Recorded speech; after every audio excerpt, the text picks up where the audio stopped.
বন্ধু আমার কথা শোনো, কাছে এসো একটু আরো, কত ভালোবাসো আমায়, এবার তুমি প্রমাণ করো।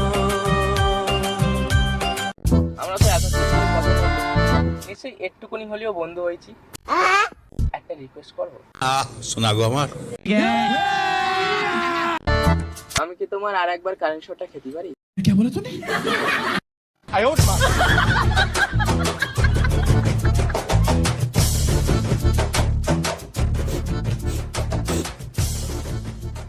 বৌদি সকালবেলা ছুঁচিয়ে ভালো করে হাত দৌনি, গুগু গ্যাস বেরোচ্ছে।